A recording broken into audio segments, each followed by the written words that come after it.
بسم اللہ الرحمن الرحیم۔ آپ سے گزارش ہے کہ ہم ایک سیریز کا آغاز کر رہے ہیں کہ جس میں ہم اپنے سننے والوں کو روزانہ ایک اسلامی تاریخ، ایک حضور صلی اللہ علیہ وسلم کا معجزہ، ایک فرض کے بارے میں، ایک حضور صلی اللہ علیہ وسلم کی سنت، ایک نفلی عمل کی فضیلت، ایک گناہ کے بارے میں، دنیا کے بارے میں، آخرت کے بارے میں، قرآن سے جو علاج نبوی ہے وہ اور قرآن کی نصیحت، یہ انشاءاللہ اب آپ کو مختصر وقت میں ہم سنائیں گے۔ روزانہ یہ تبدیل ہوتی رہیں گی تو آپ سنیں گے، انشاءاللہ آپ کو فائدہ ہوگا، آپ اپنے دوستوں میں بھی شیئر کریں گے۔ تو شروع کرتے ہیں، بسم اللہ الرحمن الرحیم۔ سب سے پہلے اسلامی تاریخ، ہسٹری کے بارے میں کہ تمام چیزوں کو اللہ نے پیدا کیا۔ اللہ تعالی ہمیشہ سے ہے اور ہمیشہ رہے گا، اس کو کسی نے پیدا نہیں کیا۔ کائنات کی تمام چھوٹی بڑی چیزیں اللہ تعالی نے اپنی قدرت سے بنائیں، اور اللہ تعالیٰ کو کسی چیز کے بنانے میں نہ کسی کی مدد کی ضرورت ہے، نہ وہ کسی کا محتاج ہے۔ اس نے تمام چیزوں کو اپنی مرضی سے جیسا چاہا ویسا بنا دیا۔ اب حضور صلی اللہ علیہ وسلم کا ایک معجزہ، کفار نے رسول اللہ صلی اللہ علیہ وسلم سے معجزہ طلب کیا، اگر آپ پیغمبر ہیں تو چاند کے 2 ٹکڑے کر کے دکھا دو۔ تو نبی صلی اللہ علیہ وسلم نے چاند کی طرف انگلی سے اشارہ کیا تو چاند 2 ٹکڑے ہو گیا۔ اسی طرح ایک فرض کے بارے میں قرآن کریم میں اللہ تعالیٰ فرماتے ہیں، اے ایمان والو، اللہ تعالیٰ پر ایمان لاؤ۔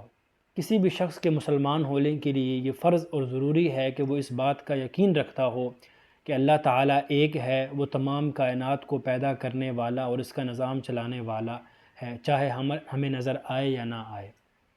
ایک حضور صلی اللہ علیہ وسلم کی سنت زندہ کرنے کی فضیلت۔ نبی صلی اللہ علیہ وسلم نے فرمایا، جس نے میری کسی ایسی سنت کو زندہ کیا جو میرے بعد مر چکی تھی تو اس کو اتنا ہی ثواب ملے گا جتنا کہ اس سنت پر عمل کرنے والوں کو ملے گا، اور ان عمل کرنے والوں کے ثواب میں کوئی کمی نہیں ہوگی۔ جس نے ایسا طریقہ جاری کیا جو اللہ اور اس کے نبی کو ناپسند ہے، تو جتنے لوگ اس غلط طریقے پر چلیں گے ان تمام لوگوں کو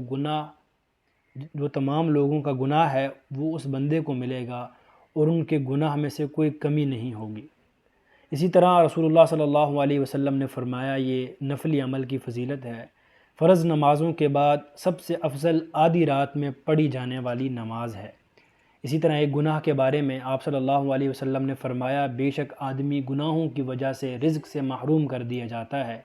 دنیا کے بارے میں کہ مال اور اولاد امتحان کے لیے ہیں۔ قرآن پاک میں اللہ رب العزت نے فرمایا، تم اس بات کو اچھی طرح سمجھ لو کہ تمہارے مال اور تمہاری اولاد امتحان کی چیزیں ہیں، کہ اللہ تعالیٰ دنیا میں مال اور اولاد دے کر لوگوں کا الگ الگ طریقوں سے امتحان لیتے ہیں۔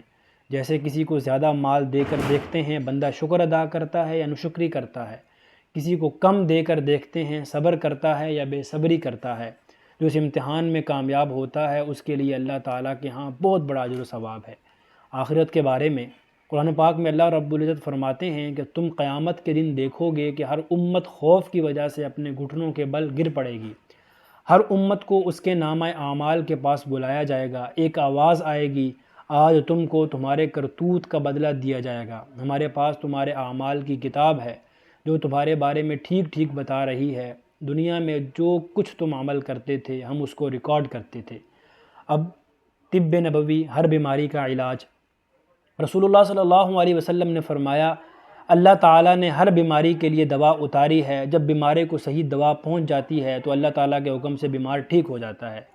اسی طرح قرآن کریم کی نصیحت۔ قرآن کریم میں اللہ تعالیٰ فرماتا ہے، جس وقت انسان کو کوئی تکلیف پہنچتی ہے تو ہمیں پکارنے لگتا ہے، ہم اس کو اپنی طرف سے کوئی خاص نعمت دیتے ہیں تو کہنے لگتا ہے، یہ تو مجھ کو صرف میری علمی قابلیت کی وجہ سے ملی ہے۔